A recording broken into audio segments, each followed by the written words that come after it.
Assalamualaikum. Waalaikumsalam. Kelompok kami akan mempresentasikan dengan judul Sistem Politik dan Rezim Ekonomi Politik. Dan ini dia kelompok kami. Tolong dilihat. Yang pertama akan dijelaskan oleh Eko Wahyudi. Saya persilahkan. Dan di sini saya akan menjelaskan sedikit mengenai rezim politik dan juga rezim politik dan kehidupan ekonomi. Nah, untuk poin yang pertama, rezim politik itu sendiri berasal dari kata rejim yang berarti a form or a system of government, a government power. Dengan pengertian tersebut, yang dimaksud dengan rezim sesungguhnya sama dengan pengertian dari sistem itu sendiri. Melalui pendekatan sosiologi politik, Maurice Duverger memberikan pengertian rezim politik sebagai lembaga politik yang secara historis memiliki jenis tersendiri yang berbeda dari suatu negara ke negara lainnya, mengembangkan struktur kelembagaan tersendiri di mana kehidupan politik itu terjadi. Nah, struktur kelembagaan ini merupakan bagian dari kerangka sosial yang keseluruhannya terdiri dari lembaga-lembaga lainnya, termasuk faktor geografis maupun demografis. Nah, dengan demikian, rezim politik adalah sistem politik yang berlaku di suatu negara pada suatu periode tertentu dengan mengembangkan sistem kelembagaan politik tertentu sesuai dengan kerangka sosial budaya yang ada pada negara tersebut. Nah, studi sosiologi politik dari Morris mengklasifikasikan rezim politik menjadi 3 bagian. Yang pertama ada klasifikasi purba, yang kedua ada klasifikasi hukum pada masa sekarang, yang terakhir ada klasifikasi sosiologi modern. Nah, untuk yang poin pertama, klasifikasi purba yang terdiri dari monarki, oligarki, dan juga demokrasi. Yang kedua ada klasifikasi hukum pada masa sekarang. Nah, pada klasifikasi ini, ahli hukum percaya pada praktis trias politica Montesquieu.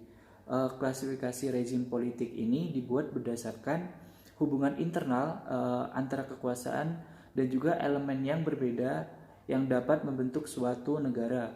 Nah, klasifikasi ini terdiri dari 3 jenis rezim, yaitu rezim dengan pemerintahan perwakilan, lalu ada rezim dengan pemutusan kekuasaan, maksud saya pemusatan kekuasaan, dan yang ketiga ada rezim parlementer yang kemudian dikembangkan menjadi sistem parlementer dan juga presidensial.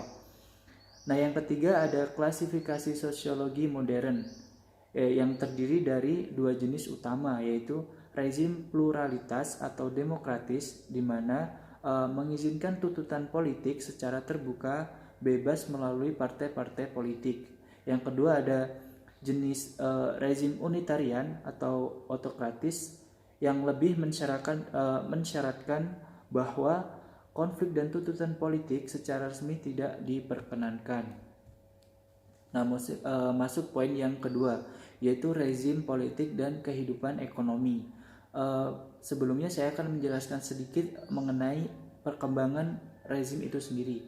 Perkembangan rezim merupakan serangkaian peraturan baik formal dan informal pemerintahan dengan ekonomi masyarakat. Namun, Morris mengemukakan bahwa rezim politik tidak muncul begitu saja. Ada banyak faktor yang mempengaruhi baik dari segi ekonomi maupun dari segi budaya. Rezim ekonomi politik menurut Morris dapat dilihat dari 2 pandangan, yaitu yang pertama ada pandangan kaum Marxis, yang kedua ada pandangan kaum liberal. Untuk yang pertama, pandangan kaum Marxis yang mengatakan bahwa rezim ekonomi politik mencerminkan sistem produksi dalam suatu masyarakat. Kepemilikan faktor produksi dikuasai oleh suatu kelompok, yaitu kaum bourgeois atau kapitalis, dan kelompok yang tidak memiliki faktor produksi apapun dan hanya menjadi bagian dari faktor produksi tersebut, yaitu kaum buruh atau kaum proletar. Nah, yang kedua ada paham liberal, yaitu yang melebih-lebihkan independensi lembaga lembaga-lembaga politik dalam hubungannya dengan ekonomi. Dengan kata lain, intervensi politik terhadap kehidupan ekonomi sangatlah kecil. Nah, pembedaan ini selanjutnya dapat dilihat dari sistem perekonomian yang terdapat di suatu negara tertentu. Nah, sistem perekonomian sendiri dapat diartikan sebagai sistem keseluruhan lembaga-lembaga yang terkait dalam perekonomian, baik itu pemerintahan maupun swasta, yang saling mempengaruhi satu sama lain dengan tujuan membantu masyarakat untuk menyediakan barang dan jasa yang dibutuhkan agar terciptanya kemakmuran. Nah, selanjutnya, adapun bentuk umum dari sistem perekonomian adalah yang pertama ada sistem pasar bebas, yang kedua ada sistem ekonomi campuran, dan yang terakhir ada sistem ekonomi perencanaan. Nah, untuk poin yang pertama, sistem pasar bebas atau free enterprise economy, yang cirinya pemerintah tidak boleh ikut campur tangan dan tidak mempengaruhi kegiatan ekonomi masyarakat tersebut. Dan ciri yang kedua ada masyarakat bebas menentukan alokasi sumber daya, jenis pekerjaan, dan juga jenis barangnya sendiri. Nah, poin yang kedua, sistem ekonomi campuran atau mixed economy.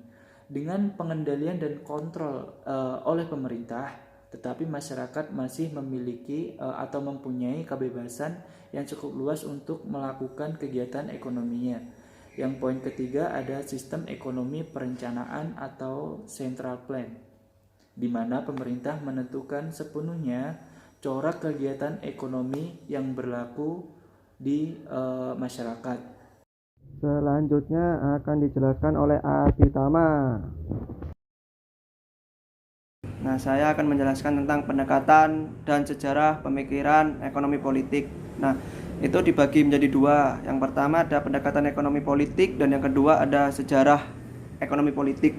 Nah, yang dimaksud dengan pendekatan ekonomi politik yang pertama itu hubungan ekonomi politik bisa dinyatakan dalam banyak cara, baik dalam hubungan antara suatu proses dengan proses yang lain yang bersifat determis atau hubungan yang saling timbal balik atau proses perilaku yang berlangsung secara terus menerus. Jadi ya secara terus menerus seperti itu.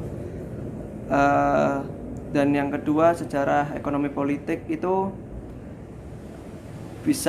muncul dikarenakan adanya kesenjangan antara penawar dan permintaan. Politik identik dengan kekuasaan atau power dalam suatu negara. Ekonomi politik percaya bahwa struktur kekuasaan akan mempengaruhi pencapaian ekonomi. Begitu. Pendekatan ekonomi politik sendiri secara keseluruhan dimaknai sebagai proses dan institusi politik dengan kegiatan ekonomi. Kelembagaan dengan kegiatan ekonomi yang dilakukan oleh masyarakat maupun yang diintrodusir oleh pemerintah. Jadi ekonomi seperti pasar, harga, dan investasi dianalisis dengan menggunakan sistem politik yang dimana kebijakan atau peristiwa ekonomi akan terjadi. Selanjutnya akan dijelaskan oleh Faikur Rahman. Bisnis dan politik. Terdapat dua pengertian pokok mengenai bisnis. Yang pertama, bisnis merupakan kegiatan-kegiatan. Dan yang kedua, bisnis merupakan sebuah perusahaan. Bisnis merupakan seluruh kegiatan yang diorganisasikan oleh orang-orang yang berkecimpung dalam bidang perniagaan dan industri yang menyediakan barang dan jasa untuk kebutuhan mempertahankan dan memperbaiki standar serta kualitas hidup mereka. Sedangkan politik merupakan suatu rangkaian asas, prinsip, keadaan, jalan, dan alat yang digunakan untuk mencapai tujuan tertentu yang kita kehendaki. Hubungan politik dengan bisnis merupakan hubungan yang sangat erat kaitannya dan saling berhubungan antara satu dengan yang lainnya. Politik akan memberikan pengaruh yang sangat besar untuk menjalankan sebuah bisnis. Situasi politik yang tidak stabil akan mengakibatkan perekonomian merosot, sehingga memiliki dampak besar terhadap berjalannya sebuah bisnis. Selanjutnya akan dijelaskan oleh Fendi. Politik dan ekonomi. Politik acap kali diidentifikasikan dengan keputusan otoritatif karena kewenangan paksaan dimonopoli oleh pemerintah. Sebaliknya, ekonomi dalam pengertian non-marxis dikaitkan dengan keputusan berdasarkan mekanisme pasar. Selain itu, dalam ekonomi, pilihan keputusan yang dibuat oleh elit-elit dianggap terlepas dari faktor-faktor lain. Mengenai hubungan politik dengan ekonomi, dari segi hubungan kausal atau yang bersifat deterministik, hubungan politik dengan ekonomi dibagi menjadi dua. Yang pertama, kebijakan umum atau public policy atau politisme yang melihat politik menentukan ekonomi. Yang kedua, ekonomisme yang liberal maupun marxis yang melihat ekonomi menentukan politik. Hubungan politik dengan ekonomi sebagai perilaku yang berkesinambungan. Fungsi pemerintah dalam ekonomi. Pengarahan dari pemerintah dapat dilakukan secara langsung dan tidak langsung. Pengarahan secara langsung berarti pemerintah mengharuskan para pengusaha untuk melakukan kebijakan tertentu, seperti yang dilakukan dalam sistem ekonomi perencanaan terpusat. Pengarahan secara tidak langsung, pemerintah tidak mengharuskan atau melarang kegiatan tertentu. Sekian dari kelompok kami, jangan lupa like and subscribe guys. Dadah.